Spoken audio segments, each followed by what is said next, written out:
Welcome to Kick Conflict to the Curb, the place that department managers, growth-minded individuals, and leaders come to discover bold communication strategies that they use for themselves or with their direct reports. Hi, I'm your host, Joyce Weiss, and I coach department heads, leaders, and small groups who are tired of feeling invisible and overlooked and are ready to confidently use their voice without losing their cool. The result is their input is recognized and respected, and their expertise is taken seriously. I am so excited to learn from our guest today, who is a powerhouse on the topic of reframing failure. I'd like to introduce you to our guest, Trish Perry.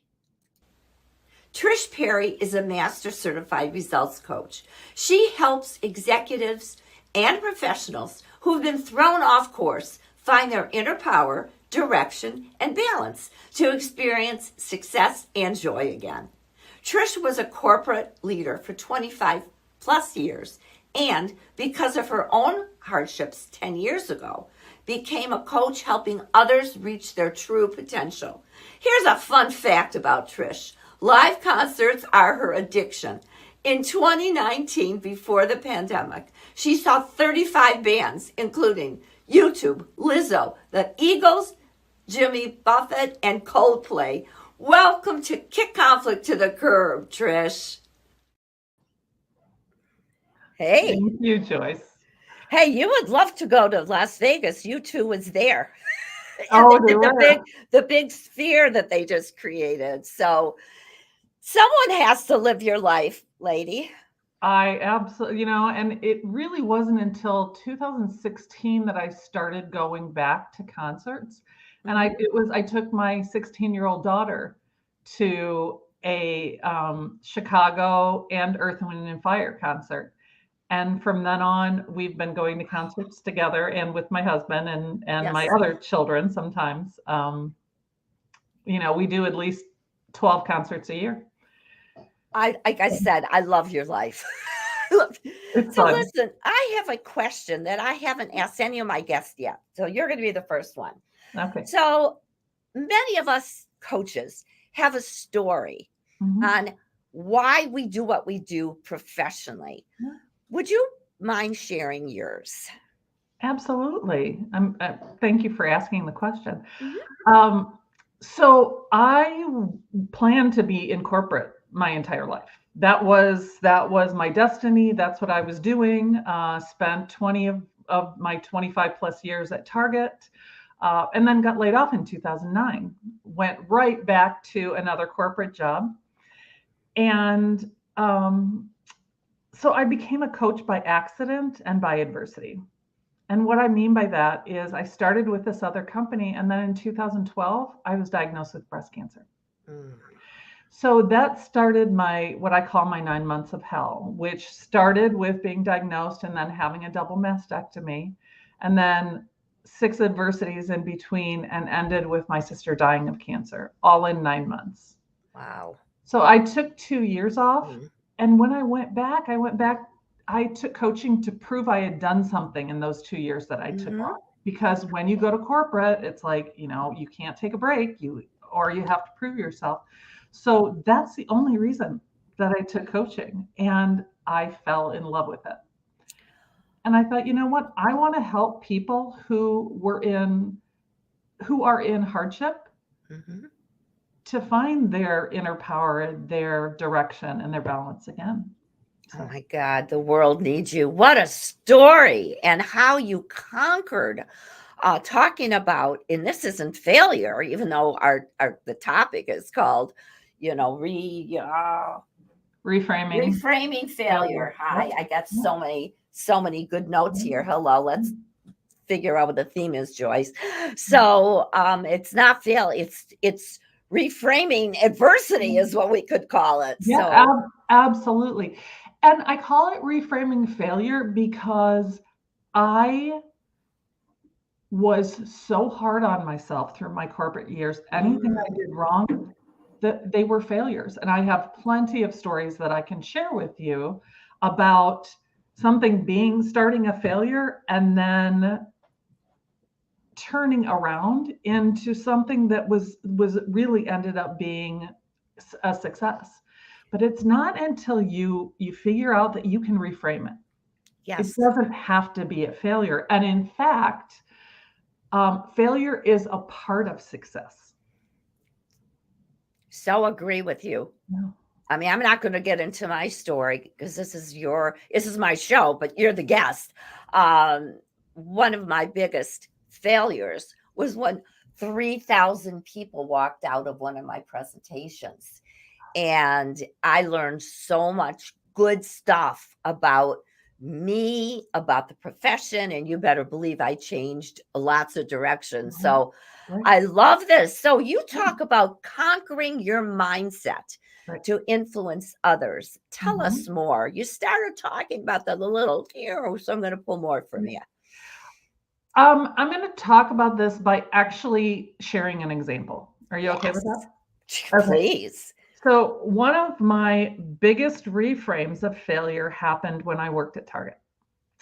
So just imagine that it's 3 o'clock in the morning and it's 2001 and we're launching Target.com on the Amazon platform. Mm-hmm. It's 3 in the morning. I've been up for 24 hours. I'm working on something. I get an email from Amazon that says, great news, we're launching on time, which was at 8 o'clock in the morning.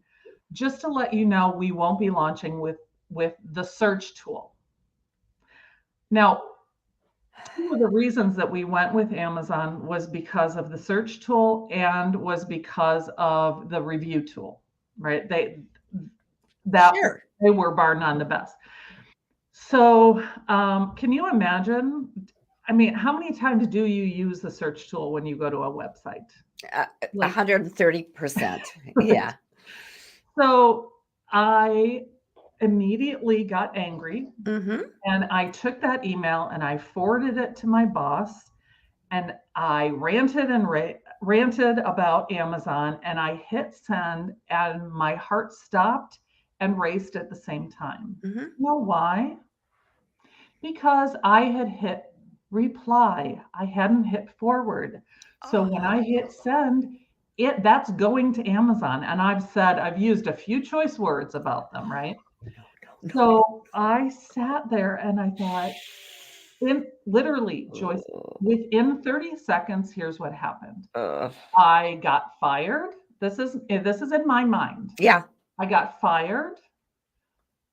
I went home. My husband asked for a divorce. I lost my kids, and I ended up living in a van down by the river.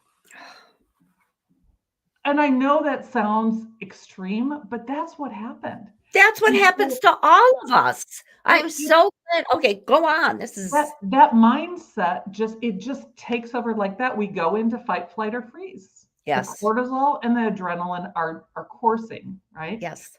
So I was like, okay, Trish, if you don't want to get fired, you better do something. So I printed out the email.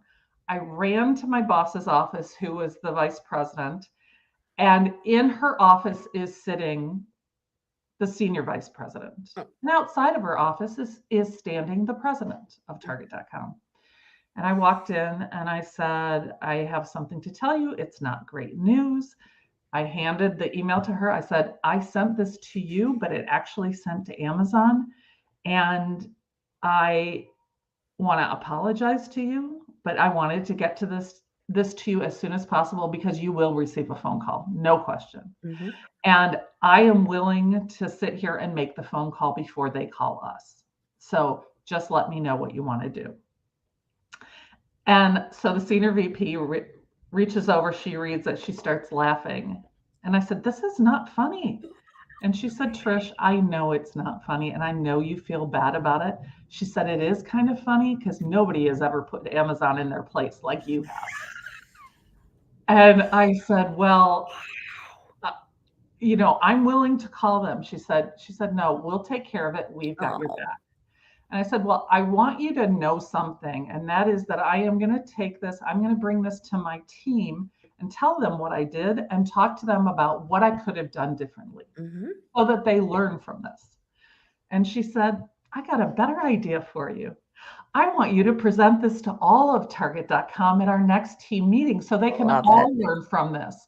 So suddenly I went from talking to my team of 25 to talking to over 300 people about my failure. Yes. Fast forward to my next review. I got the highest review score I had ever gotten. The situation was pointed out. I got a promotion and I got a raise.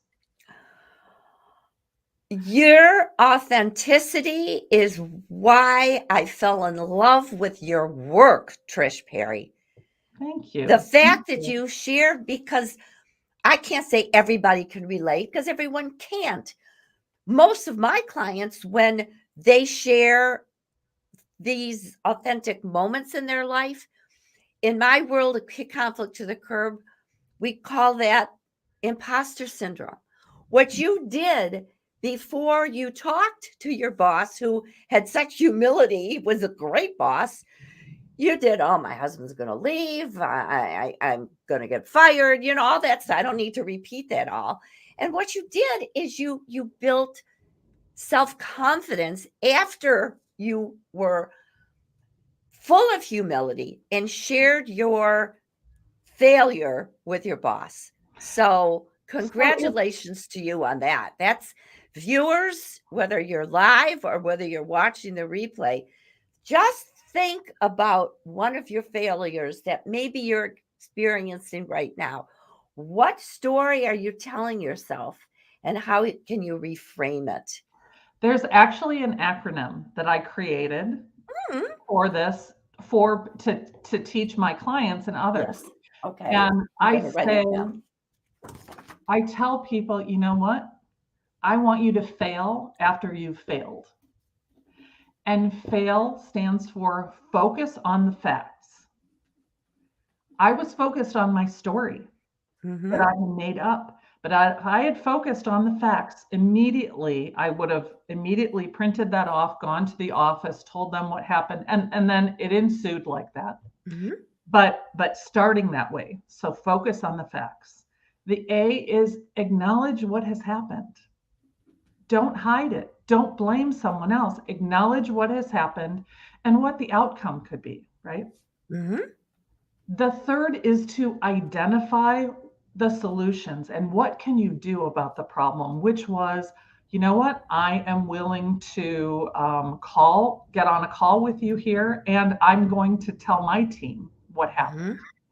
And then the final one, the L, is listen, learn, and lead from that failure. And leading from that failure was going to my team and telling them what happened, and then going to all of Target.com and leading from that.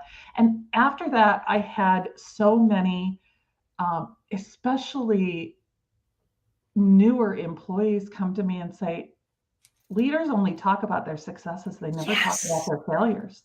So thank you. So anyway, that FAIL acronym, it's so handy. It's like, okay. And if you can only remember the F, it's focus on the facts. Yes. Now, remembering the F, I usually take that to a different word when I fail, right? And it happens to be a 4-letter word, and it's not fail. But focus on the facts, because that will help you to create the rest of it. Oh my God, I love this. And I wrote it down. I love it. Focus on the facts. We could stop at that one, because I know when I do my facilitation for small groups, so many times we talk about, what story are you telling yourself?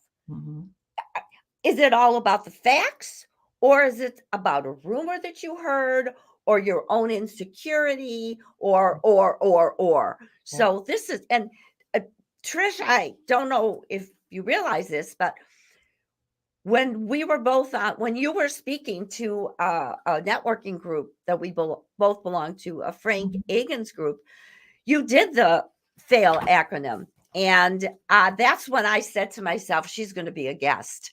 So this is so powerful. Thank you for sharing that. Absolutely. Absolutely. Now, what do you, this is a broad question. Are you ready? Yeah. What do you think the number one reason is for conflict?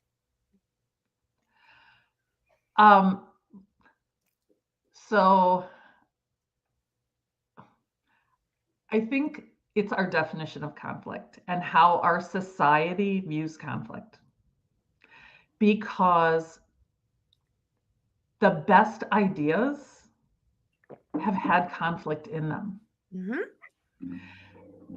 If you view conflict as something healthy, so how do you create healthy conflict and healthy tension within your department or within your company or with, even within your family, where it's okay to disagree? Mm-hmm. Because in the disagreements is when we put things on the table of, different ways of looking at things. And that's where the best ideas come from, is marrying all of these, it's like having a great recipe, right? You're marrying all these ingredients Mm-hmm. to come up with the best solution. So I don't know if you've ever read, it's fairly new.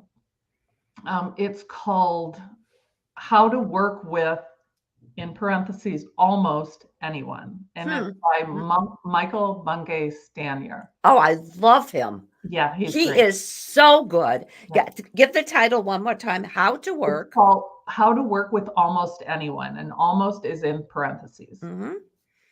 And he talks about when we go to work with people, we always start with the what. What are we working on? What are we going to create together? What is it that we're going to deliver?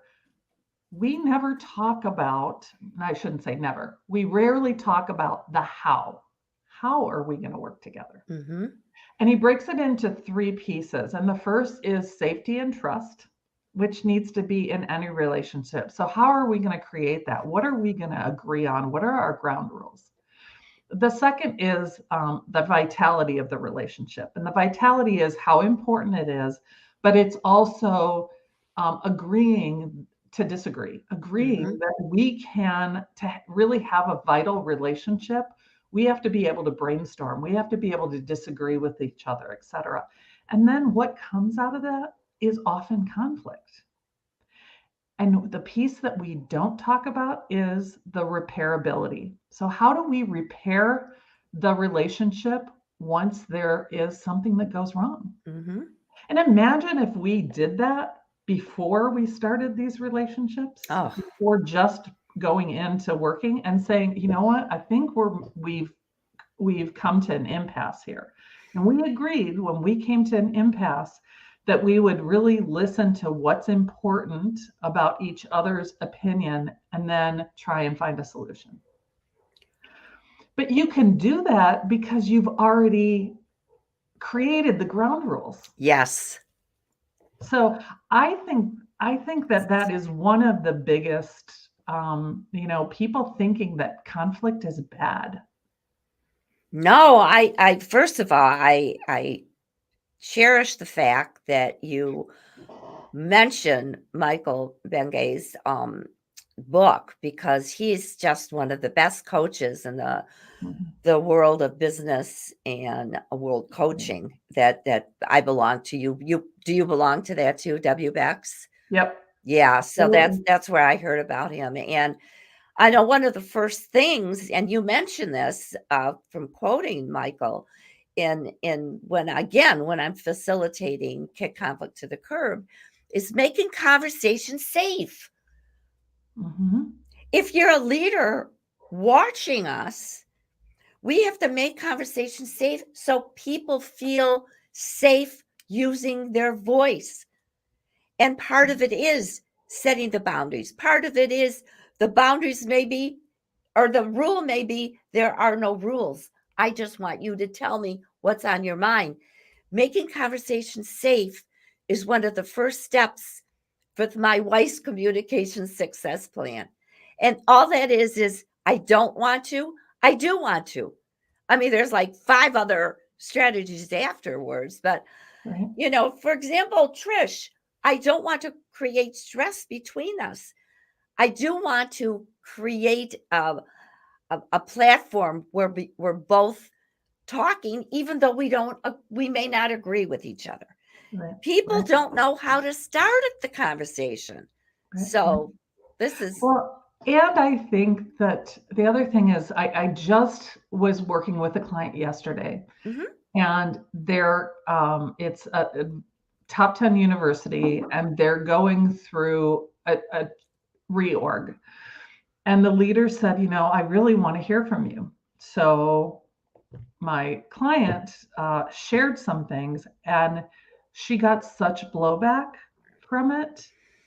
And this person telling her she was disrespectful and she had no right saying those things. It was like, do not ask for feedback because it's the right thing to do. Only ask for feedback if you're going to listen to it and you're going to allow people to say their piece, right? sure. So I think sometimes we have to be mentally ready for conflict.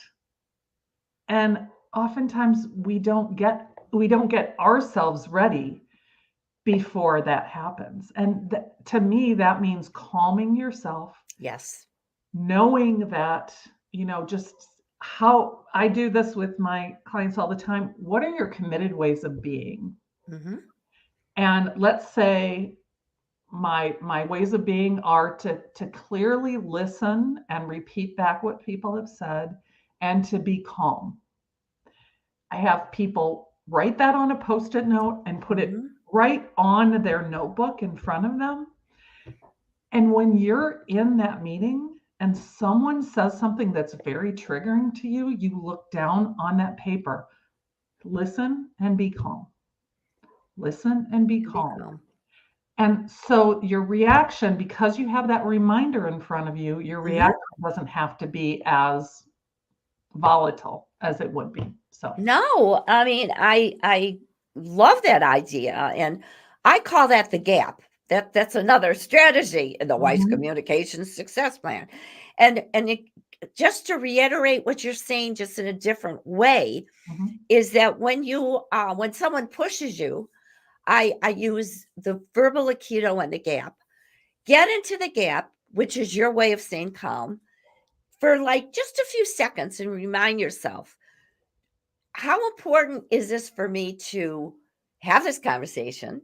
Could I just back off or keep myself calm so that I am listened to and pull back?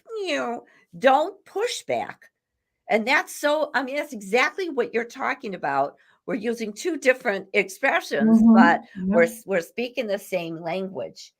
Now, as we move on, I need to ask you, I don't know, have you ever had a bad boss? Because you're yeah. talking about some really good ones that you had at Target. And oh, you're laughing. I Well, guess I know you. So tell us about yeah, that and how you handled it. Because viewers, are you ready to hear? Just in case you have a bad boss, take out your pen or take right. out your tablet. So I'm going to give 2 examples of how bad this Ooh, loss was. The okay. first example was right before I was going on leave for my surgery. Hmm. One of my employees came to me and said, I was offered a job and I would like to stay here. Is there anything that you can do? So I went to my boss and I said, here's the deal.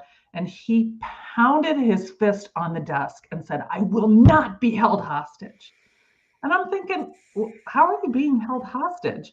But then he came to this realization and he looks at me and goes, tell you what, give him whatever he wants. And then fire him in December, but give it to him in a bonus form. And then fire him in December before we have to give the bonus. So that was the first thing he said. And I was like, and I said, you know what? I'm going on leave. If this is something you want to do, then you're going to have to do it. And then I went back to my employee and I said, you really need to think about what is best for you. I'm not going to tell you what to do, Mm-hmm. or what was said. You just need to do what's best for you. And he ended up leaving. And then the second thing that Well, this, wait, before you go on, let me applaud you for this. Here, you're the role model today, and talking about failure, you focus on the facts, even though you didn't share everything that was said. Acknowledge what happened, identify the solutions. You didn't give them, you just said, make sure that you figure out what's best to you, listen, learn, and lead. So you took your own advice. Okay. So see? yay for now. I can't wait for So number then two. I have my double mastectomy. 6 weeks later, I come back to work, and my boss says to me, and I know now that this was him trying to deal with the situation, and he was trying to be humorous, but he said to me, wow, it must have been really nice to have 6 weeks off and do nothing but watch TV and read books. No comment. Oh boy. So, Joyce, I'm going to talk about reframing for a minute. Please. And that is that when 5 days before my second surgery that I had to have in January, so this is September when he says this, and I quit in my mind, but I couldn't quit because I had to have a second surgery. But 5 days before, I got a call that my sister had stage 4 malignant melanoma and was in emergency surgery. And I walked down the hall and I quit my job.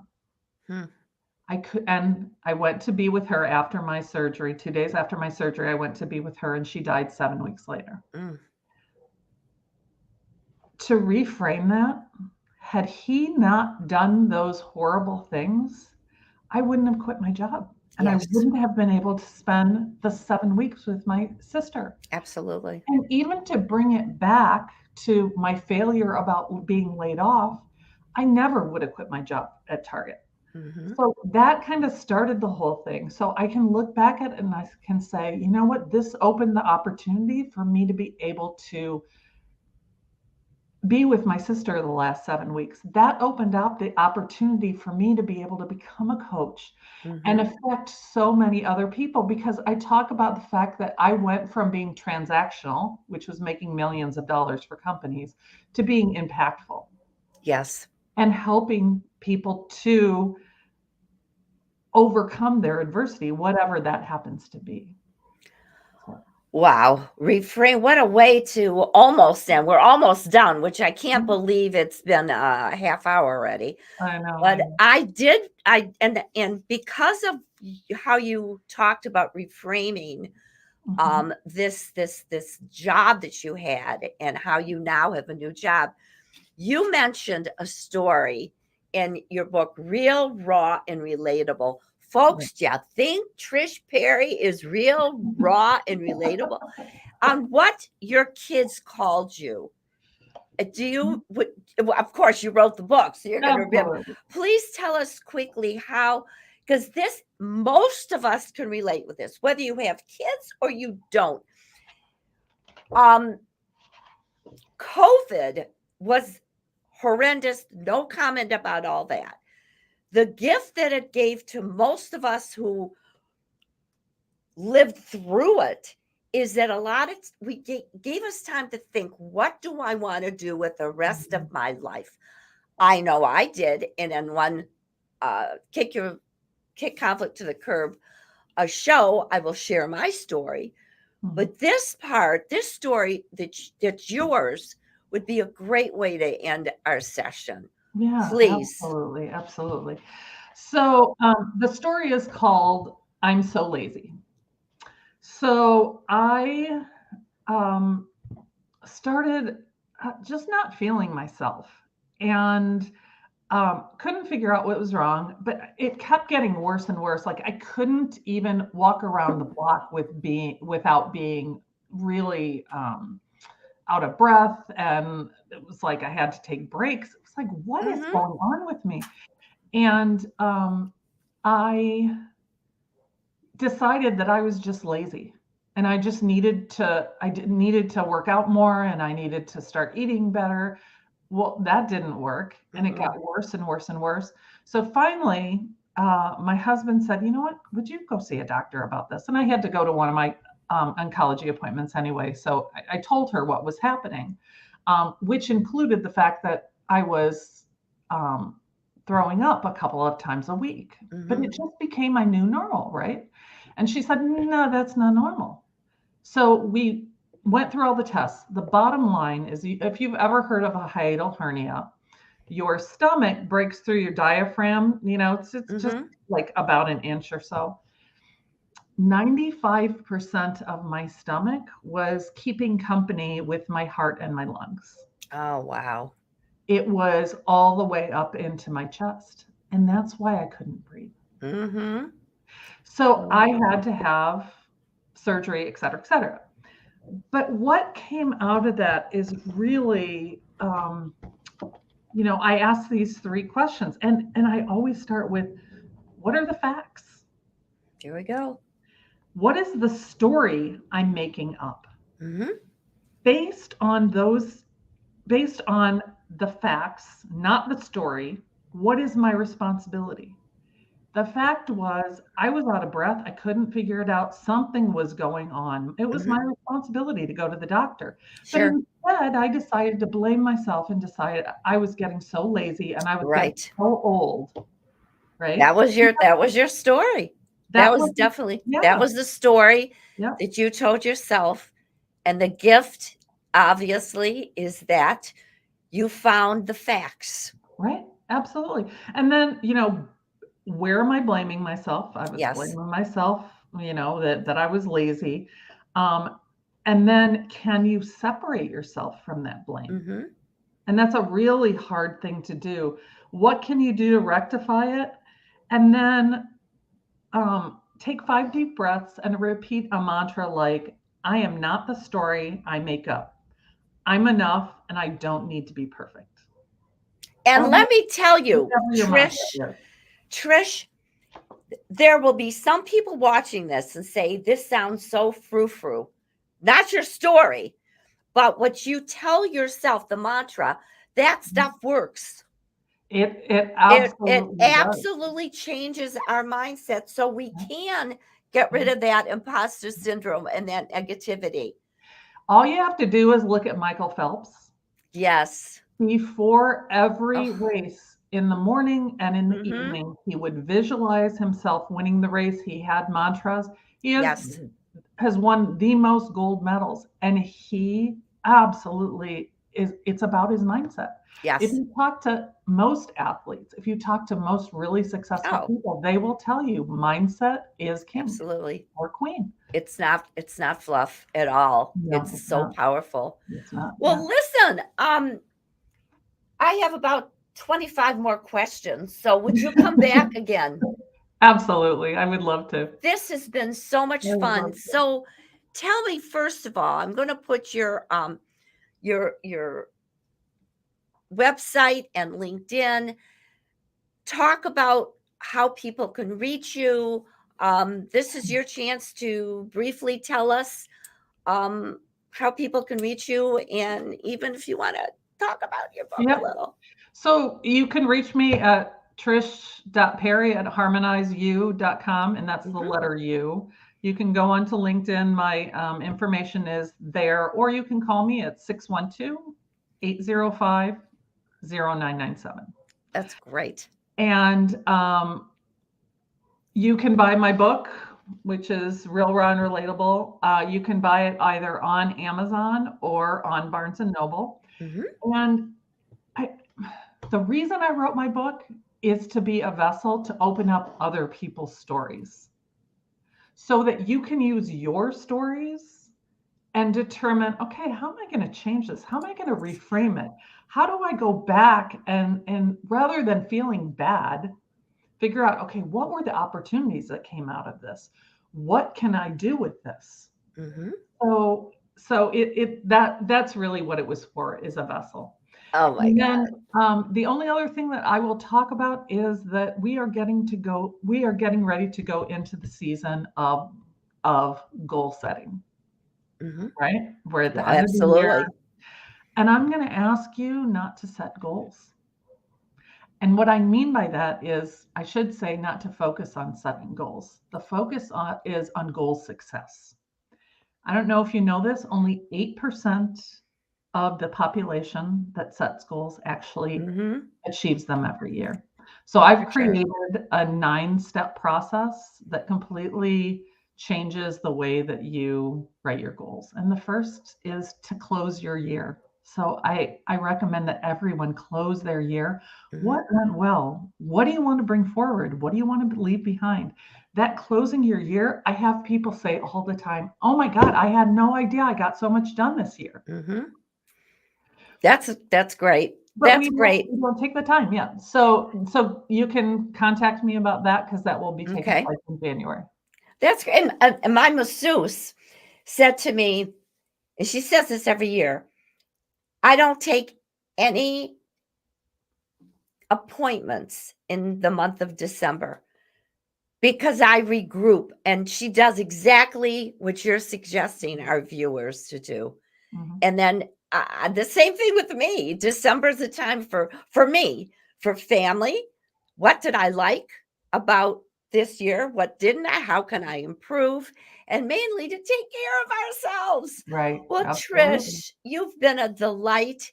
I look So, I forward to loved it. I think we both did. So therefore, hopefully you, the viewers, did also. So thank you very much. And we will definitely be in touch so we can talk about reframing failure part 2. Sounds great. Thanks. Thank you, Joyce. Absolutely. So I sure hope you enjoyed yourself as much I did with Trish and learning from her.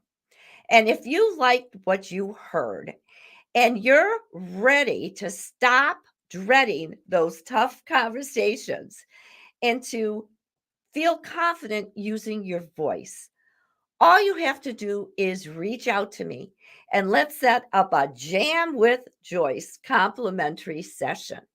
You're going to want this because you'll experience more enjoyment at work because the drama will be reduced.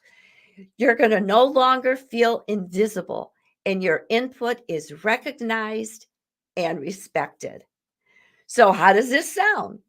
If you think that this is something you want, all you have to do is send me an email, joyce@joyceweiss.com, and we can set up like I said, a complimentary Jam with Joyce session. So, besides, I just hate saying goodbye to you.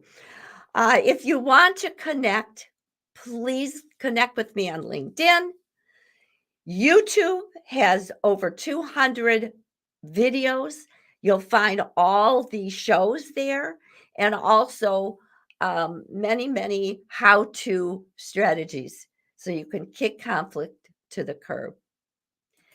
Well, I want to thank you so much for joining us today, for listening to Trish, and mainly being a good follower of kick conflict to the curb. And please remember, you get what you tolerate.